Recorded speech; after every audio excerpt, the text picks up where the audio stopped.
Nobody warned him what a Siberian cat would actually be like. Everyone mentioned hypoallergenic. Nobody mentioned the spreadsheet he would eventually make just to track the cat's preferences.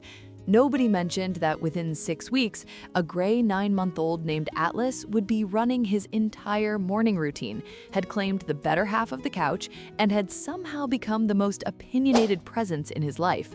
Marcus found all of this out on his own. He has no complaints. Nobody warned him, that was the thing. Everyone who knew anything about Siberian cats, everyone who had met one, everyone who had spent more than 20 minutes in a room with one, not a single person thought to say, this cat will run your entire life within 6 weeks, and you will be completely fine with that. Marcus found out on his own, the hard way, which it turned out was also the best way. He had adopted Atlas on a Tuesday in October, not because he particularly wanted a cat, because his apartment was quiet in a way that had started to feel less like peace and more like something missing. He was 34, recently moved to a new city for work, and the kind of person who researched everything thoroughly before committing to anything. He had spent 3 weeks reading about cat breeds before deciding on a Siberian. Hypoallergenic, intelligent, reportedly dog-like in loyalty. He had made a spreadsheet. This detail will become relevant later. Atlas was 9 months old, gray and dense-furred, with an expression that suggested he had seen everything, judged most of it, and found the majority wanting. He stepped out of his carrier on the first day, surveyed the apartment with the slow thoroughness of a property inspector who already knows what he's going to find, and then sat down in the center of the living room and stared at Marcus. Marcus stared back. "Hello," he said. Atlas said nothing. He walked to the window, sat down, and looked outside. The introduction was over. The first week confirmed what that first look had suggested. Atlas was not unfriendly, he was opinionated. There is a meaningful difference. He had views about where he wanted to eat, which he expressed by sitting next to the bowl and looking at it, then looking at Marcus, then looking at the bowl again with the patient certainty of someone who knows they will eventually be understood. He had views about the couch, specifically which half was his, which he communicated by occupying it and rearranging himself with great deliberateness whenever Marcus sat too close to the invisible boundary. He had views about bedtime, morning routines, the correct placement of his water bowl, and the appropriate response when Marcus's alarm went off too early. That response was to sit on Marcus's chest and stare at him until he turned it off. Marcus had not anticipated any of this. His spreadsheet had not covered it. I see you still haven't subscribed. That honestly stings a little. Hit subscribe. By week 3, Marcus had reorganized his morning routine around Atlas's preferences without fully realizing he had done it. He fed him at the same time every day because Atlas would appear in the kitchen at exactly that time, and the alternative, the look Atlas gave him when he was late, was not something Marcus wanted to experience before coffee. He had moved the water bowl twice. He had purchased a second blanket for the couch because Atlas had claimed the first one, and sharing was apparently not on the table. He had also, without planning to, started talking to Atlas while he worked from home. Not baby talk, actual conversation, updates on his day, thoughts about the project he was working on. Atlas would sit nearby, occasionally blinking, occasionally offering a slow and deeply unimpressed meow that Marcus had come to interpret as acknowledgement. 3 weeks in, on a Wednesday evening, Marcus was sitting on the couch going through his notes when Atlas jumped up beside him, not in his usual spot, right next to Marcus. He stood for a moment, assessing the situation with the expression he brought to all assessments, and then sat down so that his entire left side was pressed against Marcus's right arm. He stayed there for 2 hours.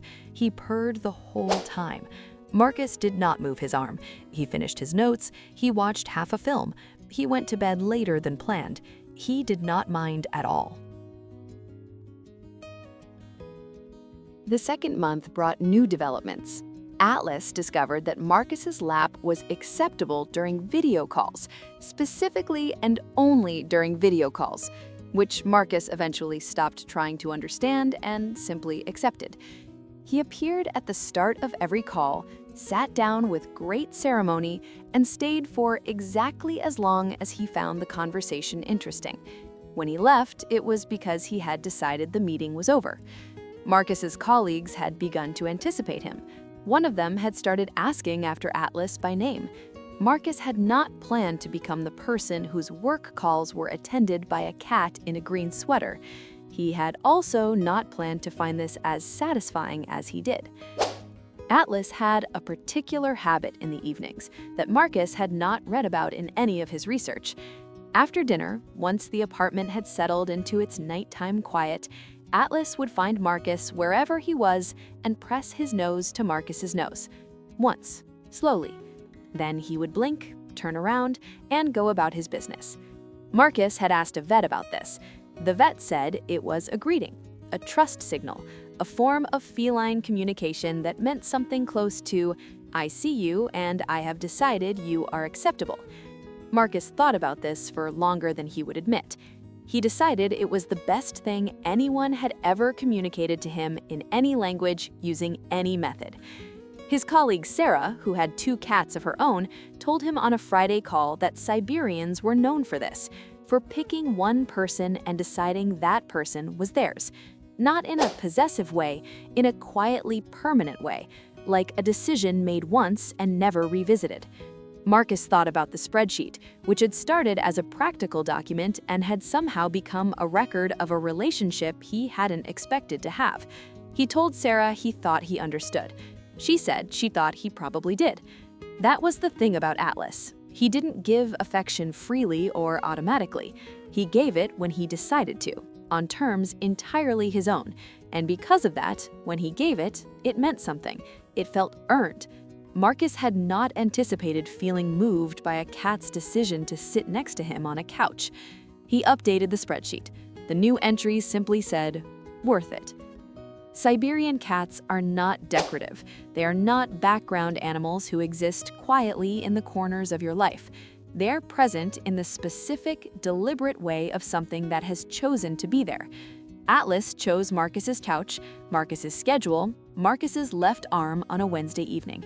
He chose the green knitted sweater Marcus bought him, which he wore with the dignified tolerance of someone accepting a gift they hadn't asked for but found acceptable. Every small, deliberate thing Atlas did was a choice, and every choice was a kind of language Marcus had not known how to read before, but now understood completely. If you live with a cat who seems difficult, opinionated, impossible to please, look closer. They're not being difficult. They're being specific.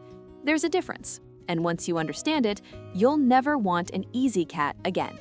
Is Atlas running the apartment, or is Marcus running the apartment? Tell me in the comments.